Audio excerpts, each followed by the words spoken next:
Y hermanos pueden ocupar sus lugares. Vamos a darle lectura a unos dos versículos.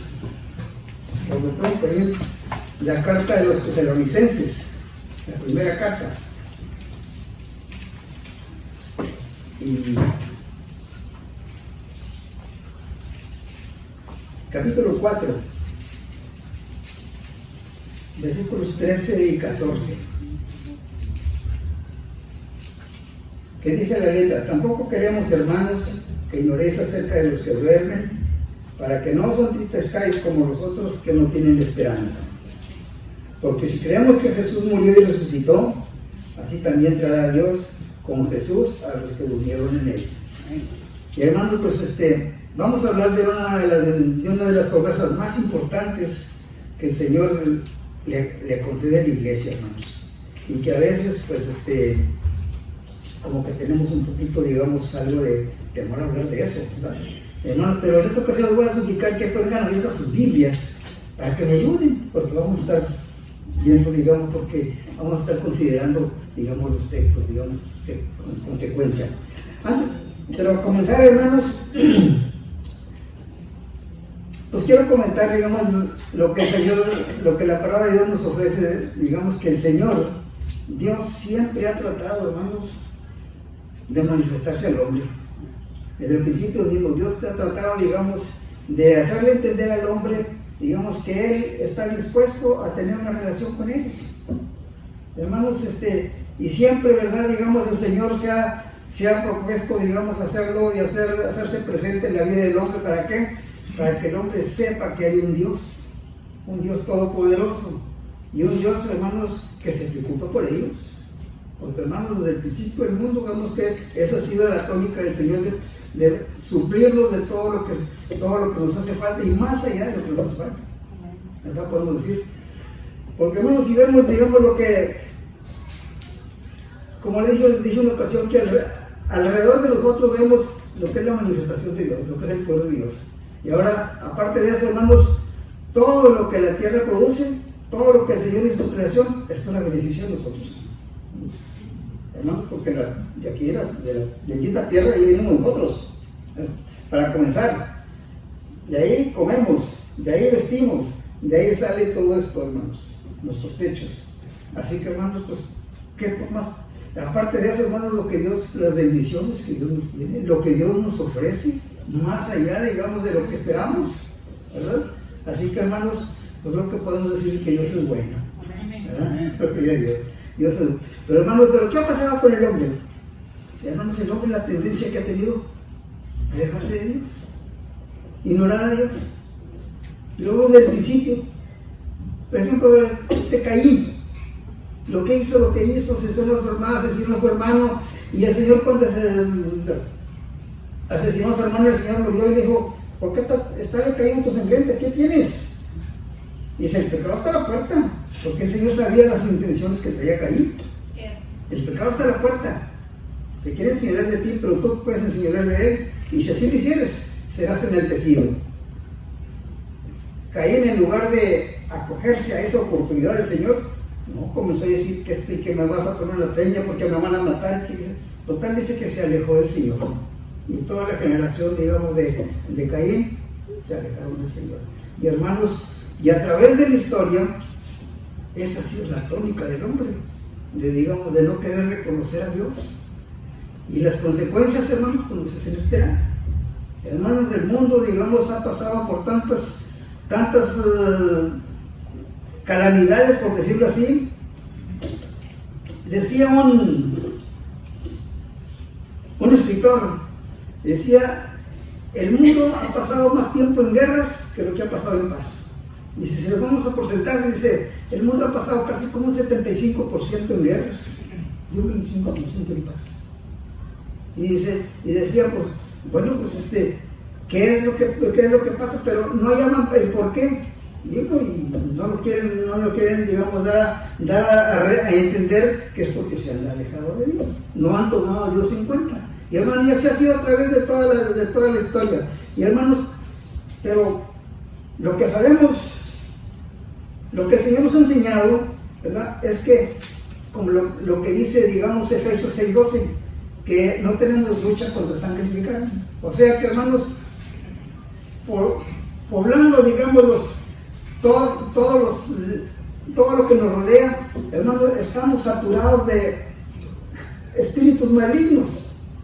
No nos vemos, pero estamos rodeados. Y es lo que la Biblia nos dice, pero el hombre pues, no se da cuenta. Y hermanos, y donde más se afrontan, es en aquellos que resisten a Dios. Es verdad que el Señor, a través de la historia, siempre se ha reservado un remanente. Siempre se ha reservado, digamos, a alguien que lo busca y que lo respeta. Hermanos, pero aquellos que se han alejado de Dios, hermanos, no sabemos que somos manipulados. Yo me cuento cuando era antes, como les dije en la ocasión, ¿verdad? Yo me cuento cuando era antes. Yo creía que era el que andaba, pero me traían, ¿verdad? Dice un hermano, dice, el hombre dice, podemos decir que es como el guante, como un guante, ¿no? Dice, pero el guante pues solo, pues no. Pero ¿dónde se pone el guante? En las manos. Y cuando se pone el guante, es el que mueve las manos, es el que mueve el guante. De la misma manera, así es. Y hermanos, y desafortunadamente, ¿verdad? Digamos que estas huestes malignas tienden a presentarse, a hacerse su más daño en aquellos personajes que están al tanto, que son cabezas de naciones. Si no, esto nos lo dice ahí Daniel, capítulo 10, versículo 13. ¿Verdad? Cuando le dice el ángel a Daniel, desde que tú oíste, digamos, desde que tú oraste, fue recibida tu oración allá, y vine, pero no pude llegar porque el príncipe de Persia me detuvo. Oiga, el príncipe de Persia, pero pues ¿cómo no se refería al príncipe de Persia literal, sino el que estaba detrás del príncipe de Persia? Y dijo, y el versículo 23, del 20 al 23 dice, después de que le dio el mensaje, dice, y acabando con esto, dice, tengo que ir otra vez a pelear con el príncipe de Persia y después con el de Grecia. O sea, hermanos, que el enemigo procura, digamos, llevar todas sus baterías en los cabecillas de las naciones, porque dominando a esos, tienen a todo el pueblo. ¿Qué le pasó al pueblo de Israel, hermanos? El pueblo de Israel, cuando el hijo de Salomón, Roboam, comenzó a presionar al pueblo, el pueblo dijo, no, pues ¿qué es lo que estás haciendo? Y entonces dijeron, ¿saben qué? Israel, a tus tiendas, ya no queremos nada con Judá ni con... Se separaron las 10 tribus de Israel. Y hermanos, y de Jeroboam, que fue el primer rey, hasta el último, ninguno de los reyes sirvió a Dios. Todos hicieron lo malo. Las consecuencias, 210 años después, Asiria se los llevó cautivos. Y ahí desde entonces, todo ese pueblo parece que desapareció, por eso se llaman las 10 tribus perdidas. Y hermanos, pero podemos ver las demás, pero vamos a ver aquí donde estamos. Aquí donde estamos en este país. No, este país fue la cuna, por decirlo así, del evangelio. Este país sale allá por los años 1800, unos avivamientos preciosos que narran, digamos, en algunos escritores que había, porque yo leo al hermano Benayán Checarro, que fue un pastor allá por los años 1860 y tantos. Tengo una colección de libros de él. Muy bueno el hermano, ese, muy erudito. Y cuenta, digamos, los avivamientos que había en ese tiempo. El pueblo de Israel, digamos, al principio, digamos, ya después de esos avivamientos, al principio de 1900, como que se alejó un poco. Fue cuando cayó la depresión del 32 al 39, aquí en Estados Unidos. Pero viene el periodo de la guerra, el 41. Y nos decía, en Houston estuvimos asistiendo a una iglesia del 72. Y el hermano Paz, que era un maestro de escuela dominical, un anciano, decía, hermanos, y ahorita ya no es igual como estábamos antes.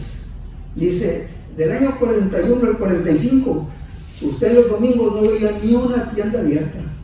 No podía conseguir una barra de pan. ¿Por qué? De las 9 de la mañana a las 12 de la tarde, no veía usted gente en las calles, todos estaban en las iglesias. Todos estaban en las iglesias. Y hermanos, y el resultado de eso, ¿qué fue? Estados Unidos, digamos, se le nombra el milagro porque hermanos, Estados Unidos, estando en recesión, fue en la nación que pudo sacar al mundo adelante de la opresión que había de esas dos naciones.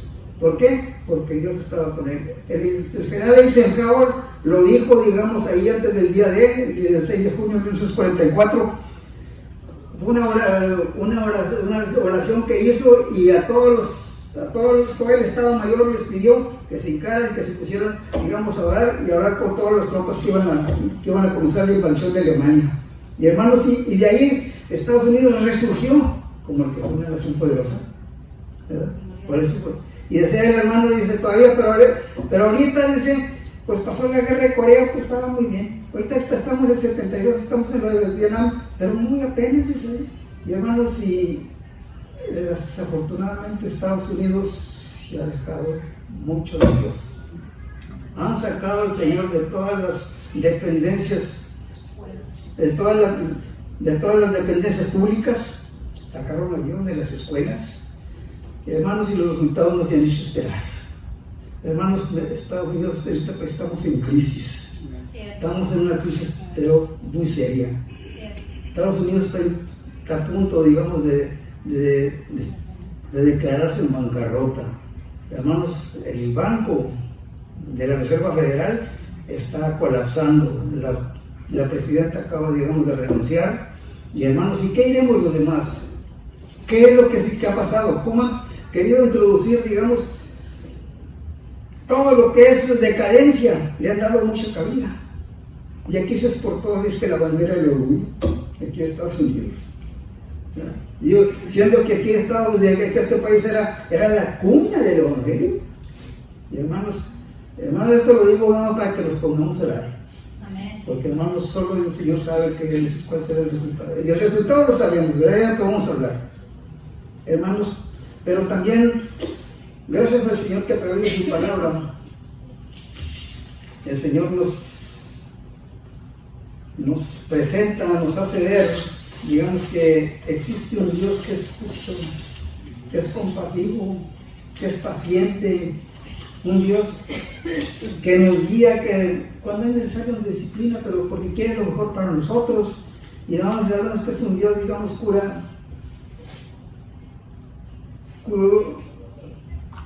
que su justicia es perfecta, como lo mencionamos una vez. Y debido a esa justicia que es perfecta y, digamos, y única del Señor, es que es motivo, digamos, para que sus promesas sean fieles y verdaderas. Por esa justicia de Dios que es perfecta, Él es lo que nos asegura que sus promesas son fieles y verdaderas. Y hermanos, y es lo que vamos a hablar, digamos, ahora. Vamos a considerar, hermanos, el cumplimiento de la promesa. Y este tema, hermanos,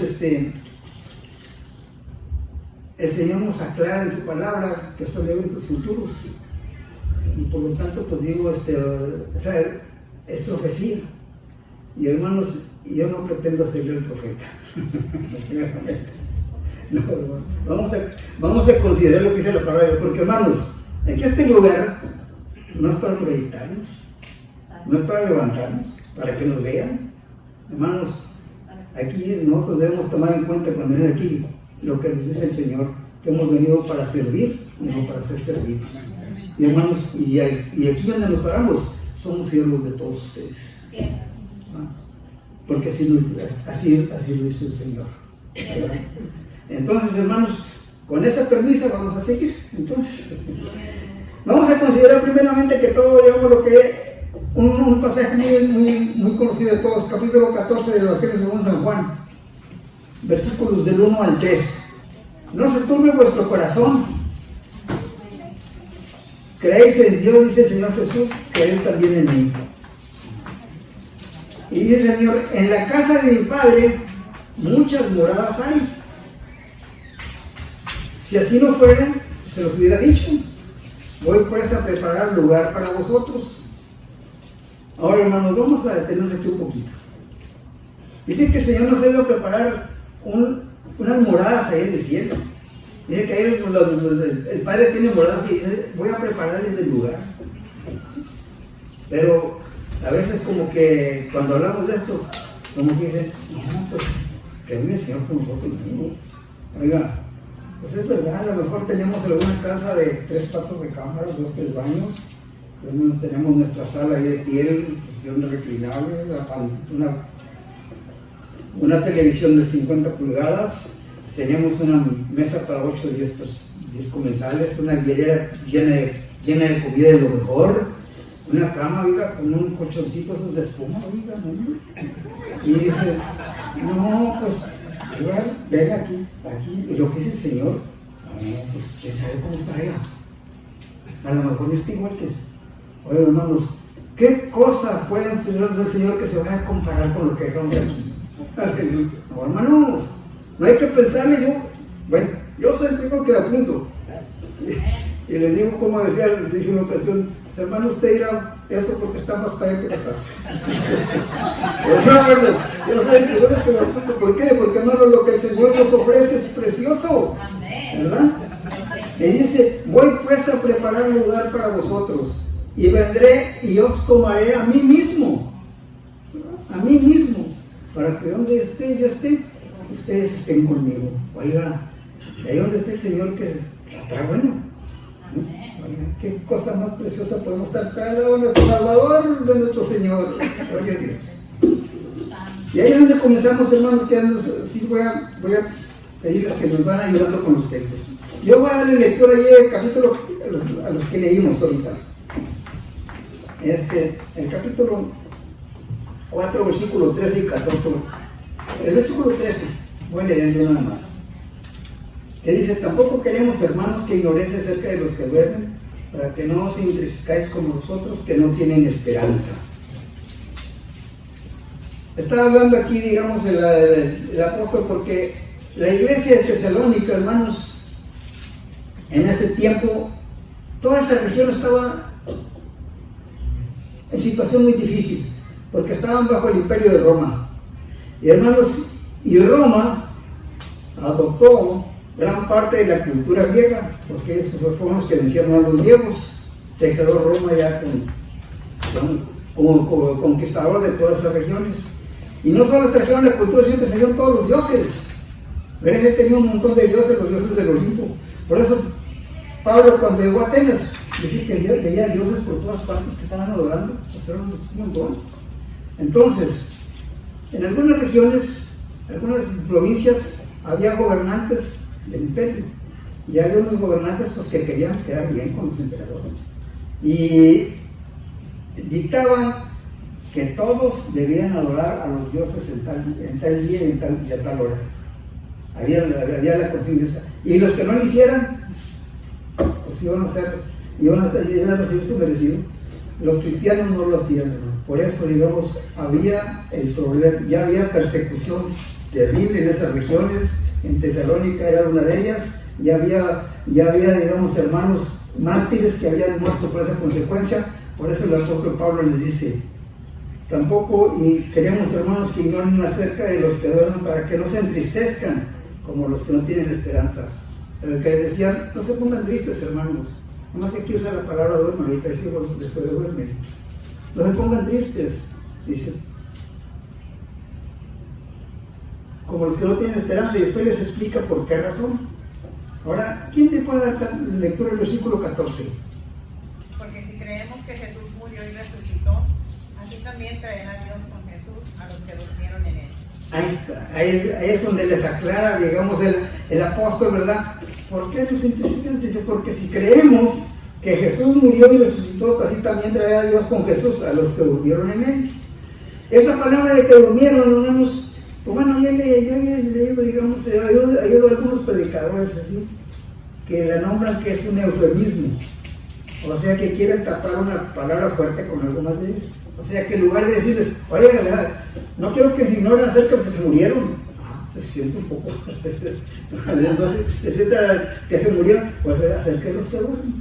Y es la misma palabra que usó el Señor Jesús cuando resucitó a Lázaro, cuando resucitó a la hija de Jairo. O sea que quiere lo que duerme, hermanos, el Señor lo que se refiere a lo que duerme es el cuerpo. Cuando el cuerpo, digamos, nos lo ponen ahí en el ataúd, lo ponen en la sepultura, el cuerpo no siente. ya no se da cuenta de lo que lo rodea.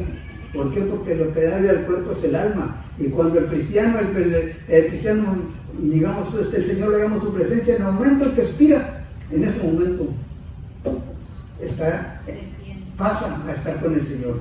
Entonces, hermanos, los que duermen, digamos, es algo que está diciendo el Señor, que es el dormir del cuerpo. Haga de cuenta que somos como nosotros, hermanos.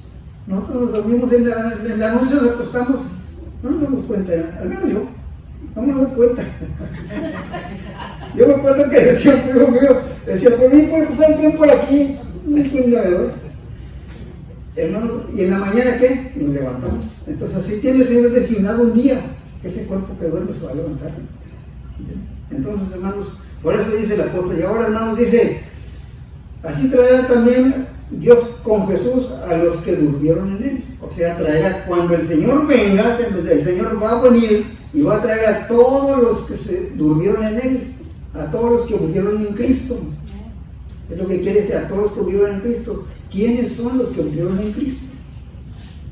¿Cómo dice 2 Corintios 5:17?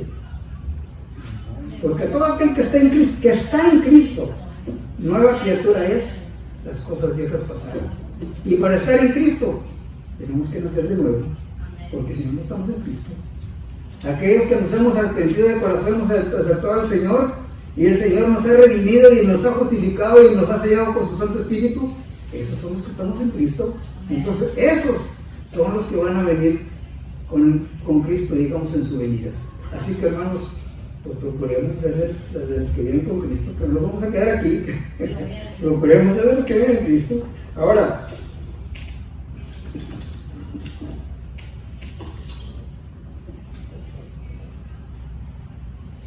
el versículo 15, ¿quién le da la lectura, por favor? El versículo 15. Por lo cual os decimos esto, palabra del Señor, que nosotros que vivimos, que habremos quedado hasta la venida del Señor, no pereceremos a los que durmieron. El 14, el 16, ¿qué diga?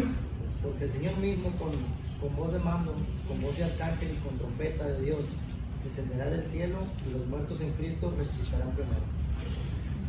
Dice el apóstol que no es palabra de él, es palabra del Señor, ¿verdad?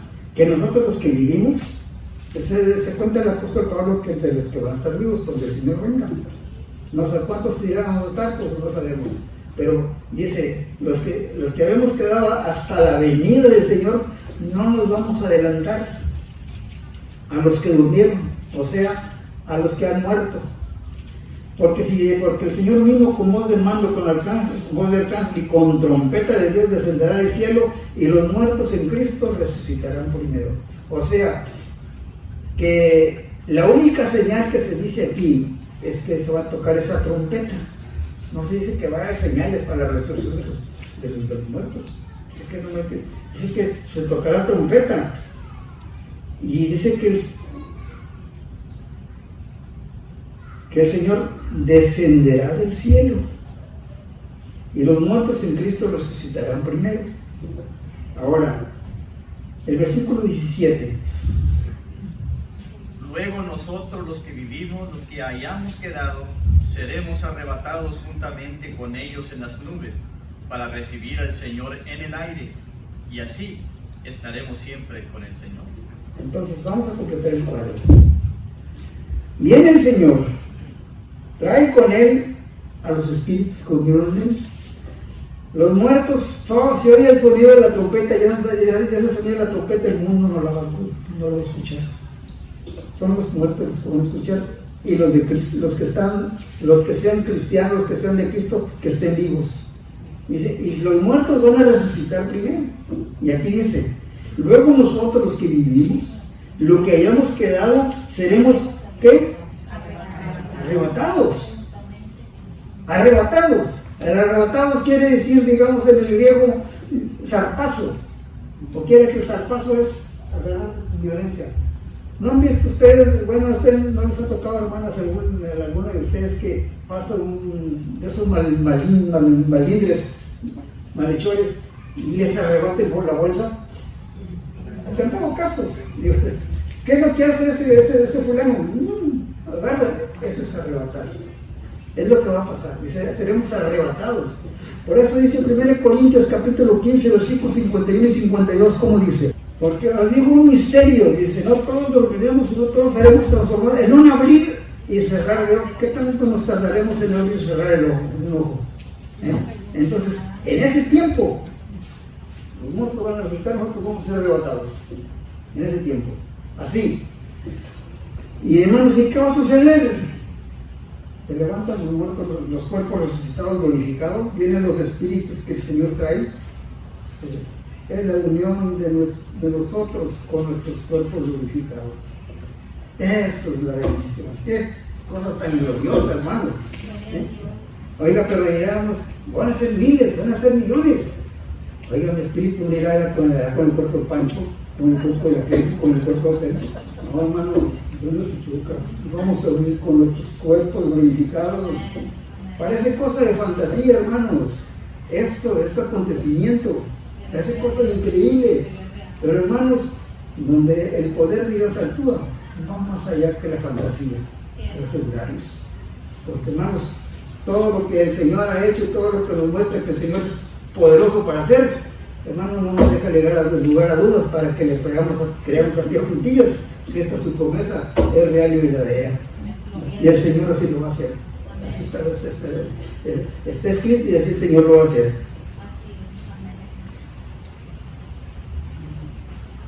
Y con ellos, ¿dónde?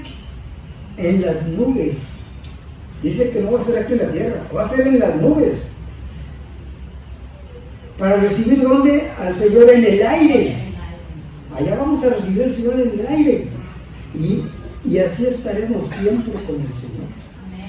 Y de ahí, hermanos, hay algo muy precioso para la iglesia. Es otro tema. Ahí no termina lo de la iglesia. Sigue, hermanos, algo para la iglesia. Gloria a Dios. Es algo precioso, hermanos, para la iglesia. Hermanos, por eso les digo, esto, como les decía al principio, son acontecimientos que van a suceder y van a suceder así como lo declara el Señor en su palabra. Es profecía. Yo no soy profeta, no. Todos ustedes nos estamos dando cuenta cómo el Señor aclara una cosa, dice una cosa y tiene donde aclararla. Y ahí vamos a ver algo más todavía. Porque, hermanos, el mejor intérprete de la Biblia es la Biblia. Así que no pongamos atención a que, no, vamos a escudriñar de la Biblia. Por eso, hermanos, usen las concordancias de la Biblia, usen las letritas de la Biblia, úsenlas, hermanos. Y eso es algo nos va a ayudar mucho a comprender muchas cosas. Ahora, ¿qué será, digamos, lo que irá a pasar cuando ocurran estas cosas? Estos acontecimientos, vamos a ver. Vamos a voltear ahí en la siguiente carta, la segunda carta de los Tesalonicenses. Le voy a dar lectura, digamos, a los dos primeros versículos, yo, hermanos. Después les voy a ayudar para que ustedes comiencen a lean los demás. Dicen, capítulo 2, versículo 1 y 2 de 2 de Tesalonicenses: pero con respecto a la venida de nuestro Señor Jesucristo y nuestra reunión con Él, os rogamos, hermanos, que no os dejéis mover fácilmente de vuestro modo de pensar, ni os conturbéis ni por espíritu, ni por palabra, ni por carta como si fuera nuestra, en el sentido de que el día del Señor está cerca.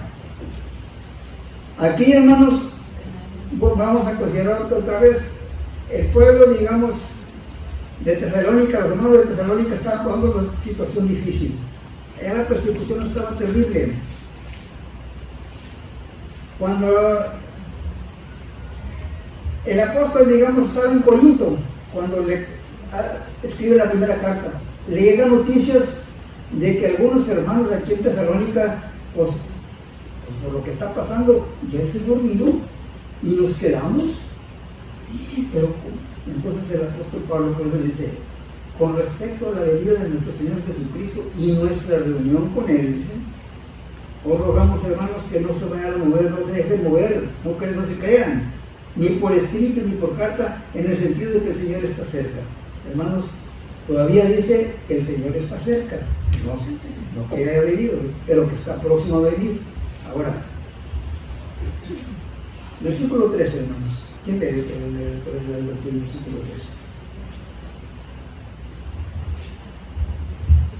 Nadie os engañe en ninguna manera, porque no vendrá sin antes venga la apostasía y se manifieste el hombre de pecado, el hijo de perdición. ¿Está ahí? Nadie os engañe en ninguna manera, dice, porque el Señor no vendrá sin que antes se manifieste la apostasía, sin que antes venga la apostasía. Ahora, hermanos, aquí lo que dice que la venida del Señor está cerca, ¿no? Pero una cosa es, hermanos, la venida del Señor y otra cosa es el arrebatamiento de la iglesia. La venida del Señor es cuando el Señor viene, pone sus pies en el monte de los olivos y dice que todo ojo le verá. Ahorita vamos a ver algo más de eso. Entonces, dice que antes de que eso suceda, dice, es necesario que venga ¿qué? La apostasía. La apostasía son aquellos que reniegan de la fe. Y hermanos, ya la apostasía ya estaba en aquellos tiempos. Porque decía el apóstol Juan, dice, pues muchos se fueron de nosotros, pero si se fueron de nosotros, era porque no eran de nosotros. Por eso se fueron. Claro, ¿no? La lógica.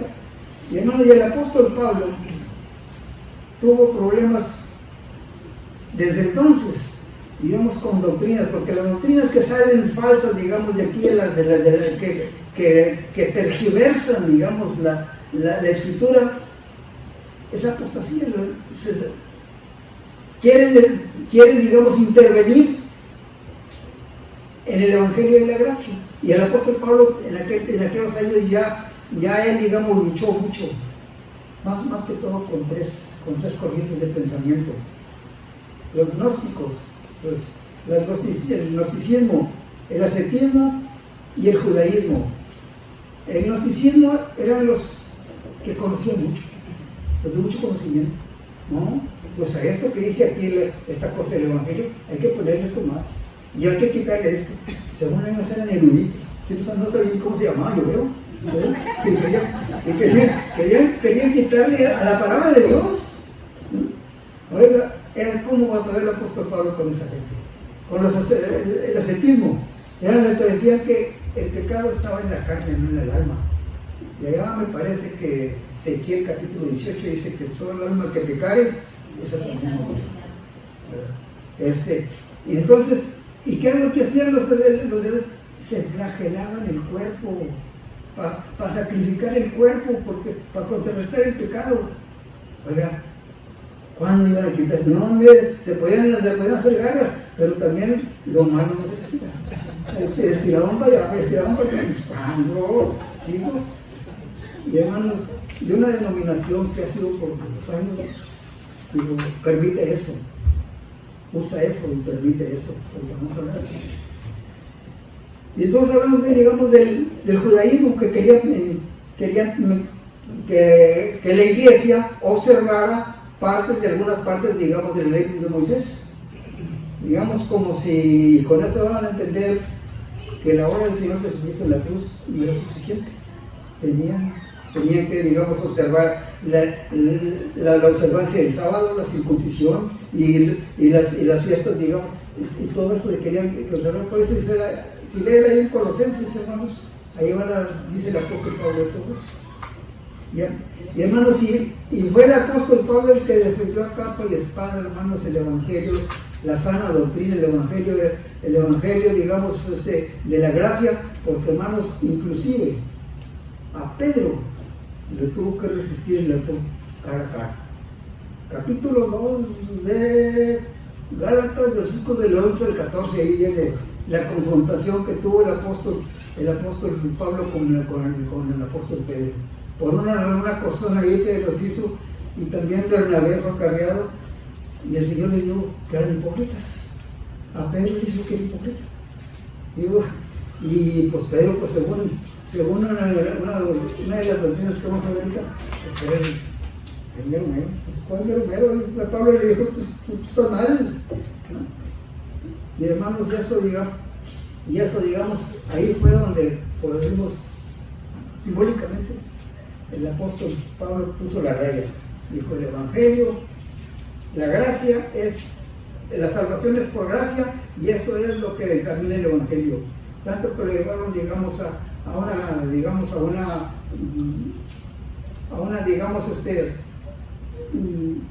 junta que llevaban, digamos, a un concilio en Jerusalén, en Antioquía. Fueron a Jerusalén, y ya fue donde se decidió que a los gentiles no se les debía, digamos, pedir que usaran los mandamientos, digamos, de la ley. Ya Jesús ya se habían acabado. Entonces, hermanos, esas fueron doctrinas, digamos, antiguas. Ahora, en estos tiempos, ha habido tres movimientos, tres denominaciones, hermanos, que puede decirse, digamos, que pues son las que más, digamos, conocemos.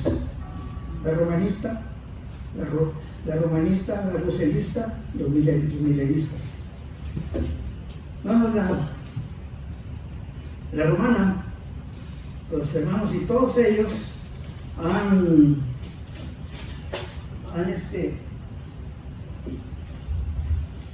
cambiado, y han cambiado al evangelio, hermanos, porque esas denominaciones están fundamentadas en un dogma, no están fundamentadas en la sana doctrina del evangelio. La sana doctrina del evangelio, hermanos, dice que es la revelación de Dios de la verdad, tal y como se encuentra en las Escrituras. Y el dogma dice, es la declaración del hombre de esa misma verdad, interpretada a su libre albedrío y proclamada conforme a su conveniencia. O sea, que ellos, digamos, consideran el contenido de la Biblia, que es la verdad, pero lo interpretan a su conveniencia, lo interpretan a su manera y lo proclaman a su conveniencia.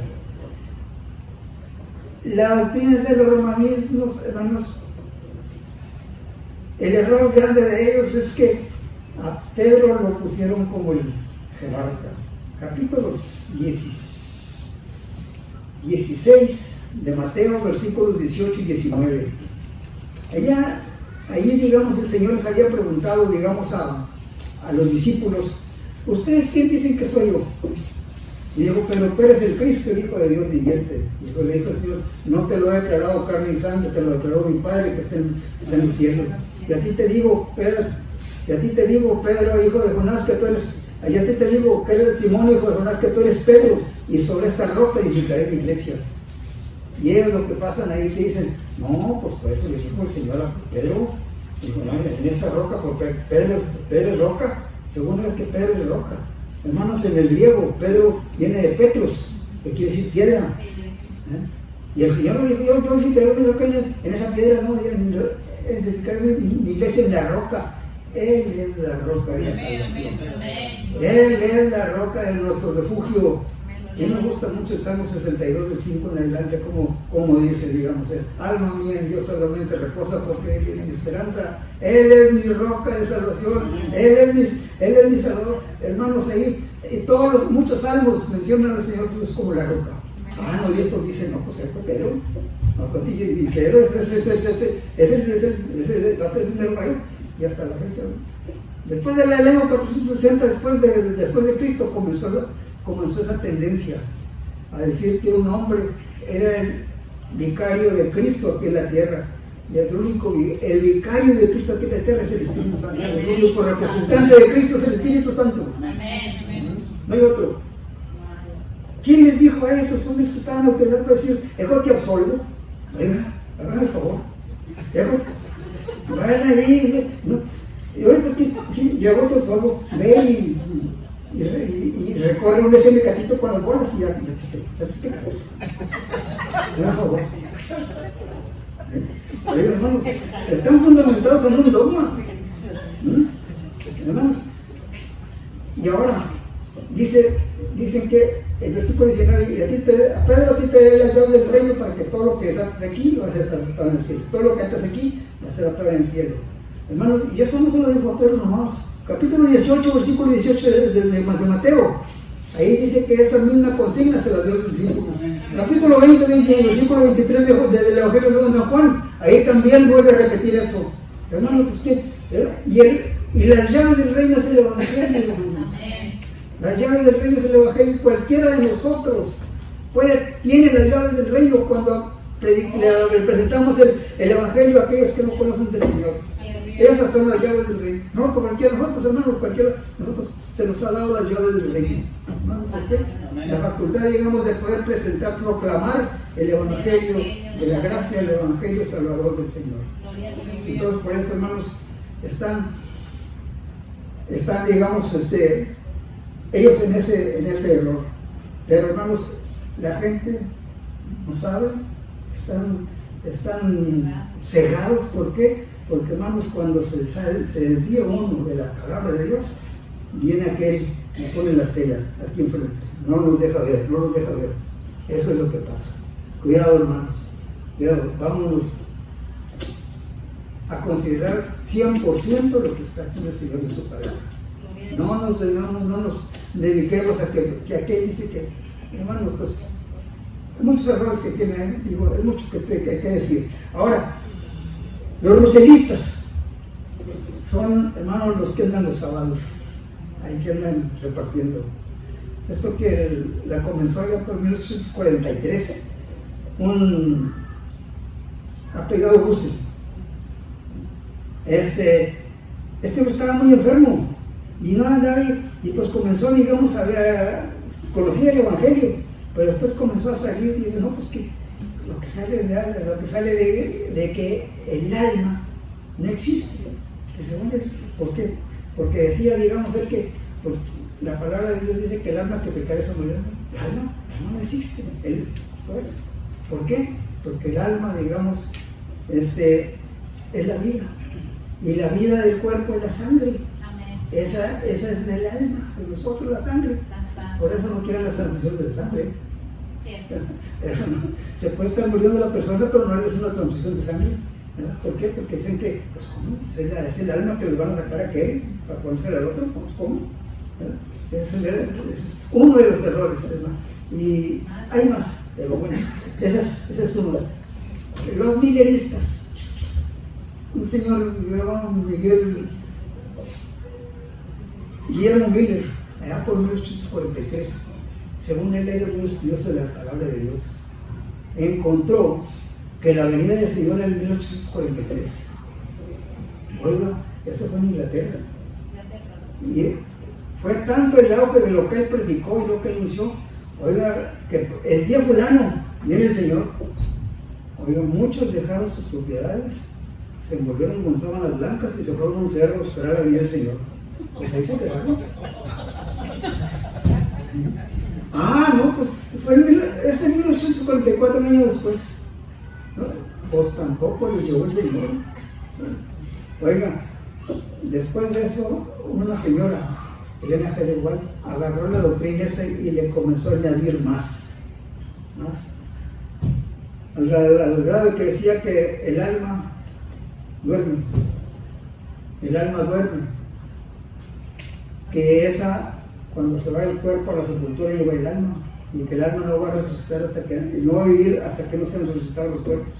Acabamos de leer ahorita, hermanos, lo que dice la palabra de Dios acerca de los que vinieron con Cristo. Son estas almas, los que vinieron con Cristo, hermanos. Y ellos, hay otro cambio que dicen, aparte, digamos, de eso, la proclamación que hacen de la observancia del sábado, que es antibíblico, porque el sábado ya tiene su explicación en el sábado, ¿verdad? Pero hay otra cosa, digamos, tarde que dicen ellos, lo que dijo el Señor al malhechor de la cruz. El Señor le dijo al de la cruz: de cierto te digo que hoy estarás conmigo en el paraíso. Fue la promesa que le hizo el Señor al y ellos en su Biblia le cambiaron. Que dice que el Señor dijo: de cierto te digo hoy que estarás conmigo en el paraíso. ¿La diferencia? ¿Ven la diferencia? El Señor dijo, de cierto te digo que hoy el día de hoy estarás conmigo en el paraíso.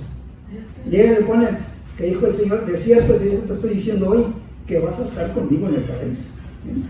Entonces ellos niegan, digamos, que el alma que está dormida, pues cómo va a estar en el paraíso si está dormida.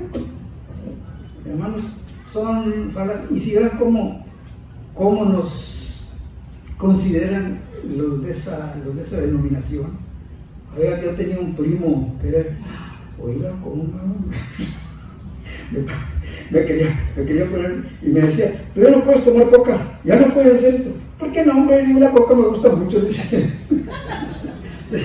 Digo, porque oye, tengo muy radicales en unas cosas, pero hermanos, eso es, digamos, la apostasía, hermanos, ya está. La apostasía ya está. Ahora vamos a ver qué es lo que sigue.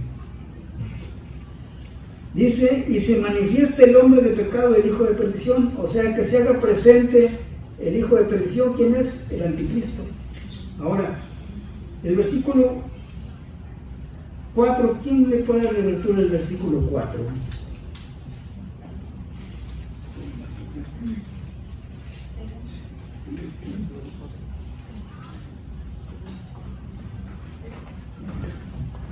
El cual se opone y se levanta contra todo lo que se llama Dios o es objeto de culto, tanto que se sienta en el templo de Dios como Dios, haciéndose pasar por Dios. Ahí está presentando la naturaleza de la persona esa que va a venir. Y por eso dice el apóstol, versículo 5, ¿no os acordáis que cuando yo estaba todavía con vosotros les decía esto? O sea que cuando estuvo el apóstol con ellos, les estuvo, digamos, hablando de este personaje y de la venida, de cuál era el tiempo.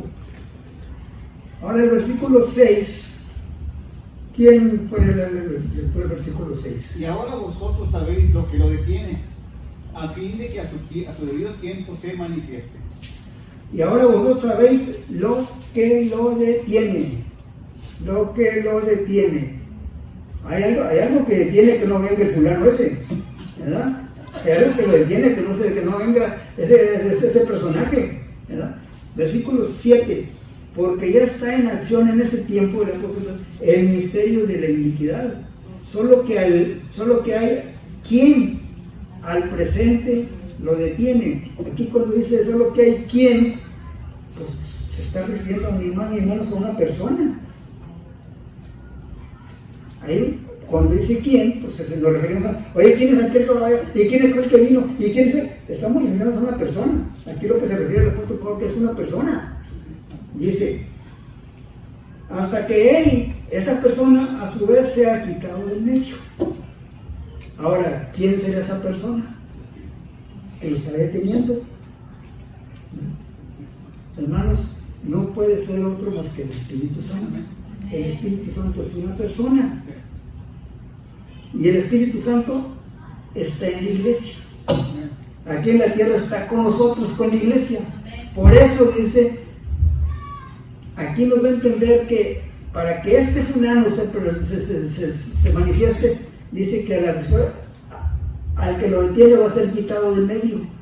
Se va a quitar. Que fue lo que leímos ahorita.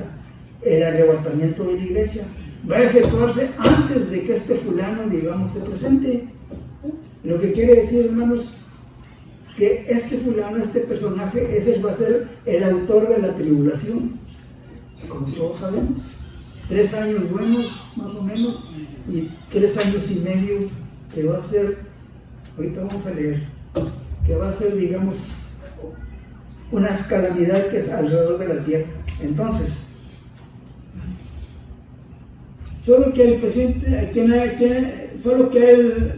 presidente lo detiene hasta que él a su vez se ha quitado del medio. Hermanos, entonces es la realidad, hermanos, para que yo he oído, digamos, ya hay una controversia aquí en esto, ¿verdad? Porque dicen que a veces la iglesia va a pasar por la tribulación y aquí pues nos dice esto. Pero hermanos, por eso le dijo el Señor, digamos, al apóstol Juan en la carta, en el capítulo 3, versículo 10 de Apocalipsis, Dijo, escribe la iglesia de Filadelfia.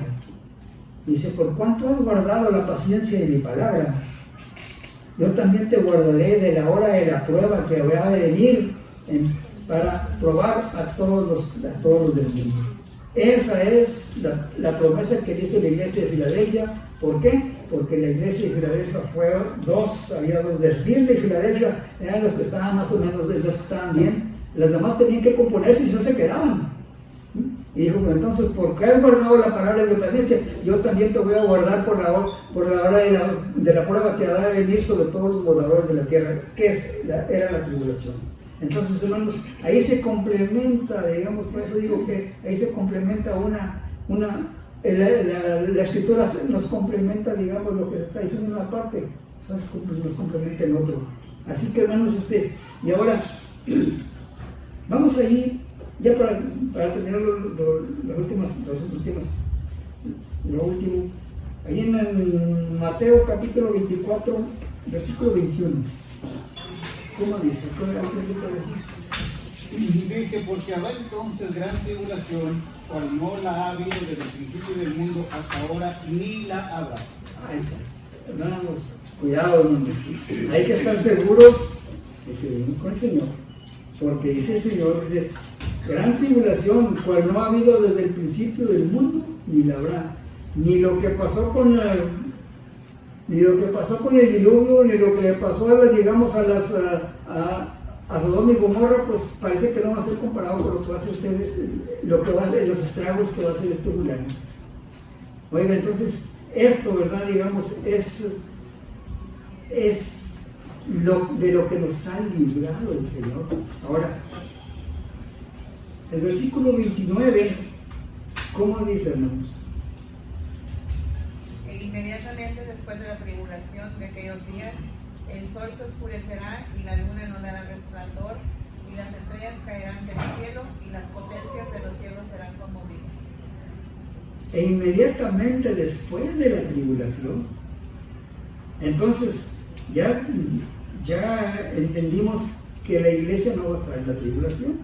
Ahora, inmediatamente después de la tribulación, dice, de aquellos días se presentarán las señales que nos anuncian que el Señor viene. Entonces, si habrá señales aquí dice, el sol se oscurecerá y la luna dará su resplandor, y las estrellas del cielo, dice que las potencias de los cielos serán conmovidas, y entonces dice, entonces aparecerá la señal del Hijo del Hombre en el cielo, y entonces lamentarán todas las tribus de la tierra y verán al Hijo del Hombre viniendo en las nubes del cielo con poder y gran gloria.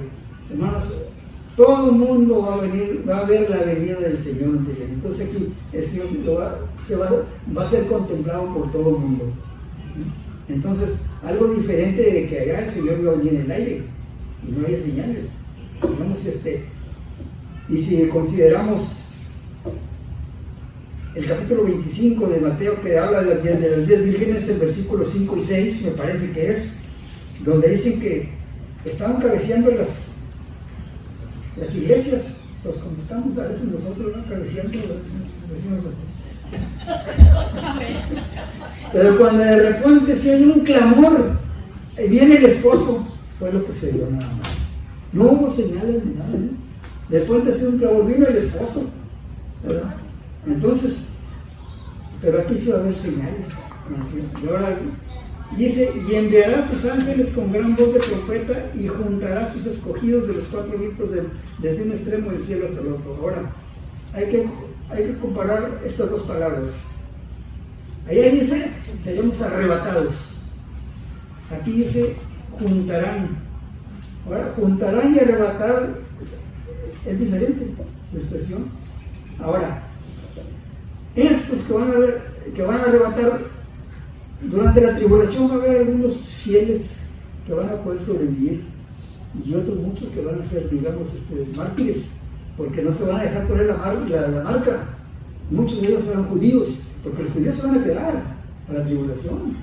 Los judíos por cabeza dura, digamos, se van a quedar, según lo que dice allá, da a entender allá Romanos 11:25, Y también nos dice allí, digamos que hasta que no entre la plenitud de los gentiles, entonces el Señor va a volver a tratar con Israel. Entonces quiere decir, hermanos, que el Señor tiene visto, tiene considerado o sabe cuántos son los gentiles que van a entrar a la salvación. El Señor todo lo ve, todo lo conoce, hermanos.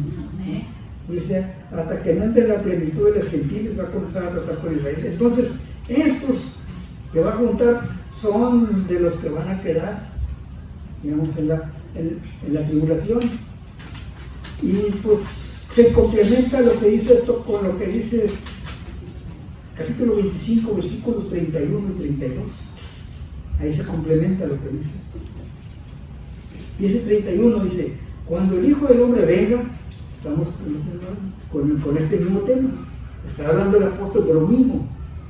Cuando el Hijo del Hombre venga y todos los santos ángeles con él, entonces se sentará en su trono de gloria. El Señor viene, hermanos, ahorita vamos a hablar, digamos, pero viene más que todo a establecer su reino, el reino milenial, el reino que anunció Daniel allá por 2:44, me parece, por 2:44. Que Dios levantará, digamos, en los días de estos reyes, levantará un reino con el cual permanecerá para siempre, algo así dice, ¿verdad? Ese es el reino que viene a establecer, el reino milenial, ¿verdad? Entonces dice, y serán reunidas delante de él, el versículo 32, y serán reunidas delante de él todas las naciones. Entonces serán reunidas, pues ahí van a, ¿quiénes son las que van a ser reunidas? Todas las naciones, y apartará, como el pastor aparta las ovejas de los cabritos. A las ovejas dirá, benditos los pondrá a su derecha, y a los cabritos a su izquierda. ¿Y quiénes son, digamos, las ovejas?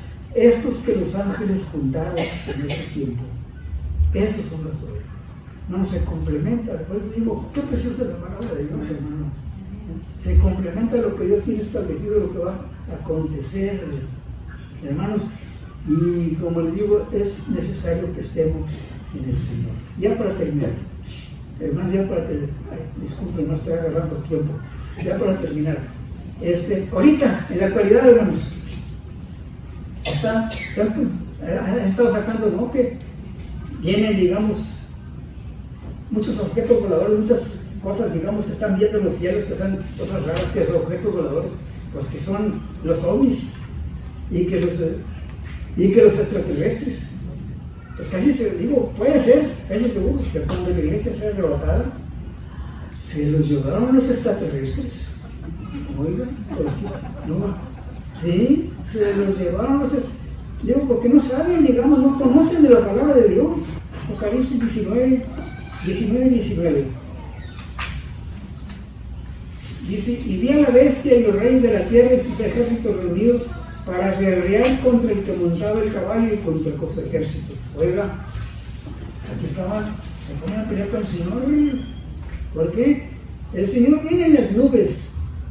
Está el anticristo con toda la confederación de naciones que dice Ezequiel capítulo 38 y 39. Están para destruir Israel. Vienen para destruir Israel, para acabar Israel. Hermanos, y es cuando Israel dice que mirarán al que traspasaron.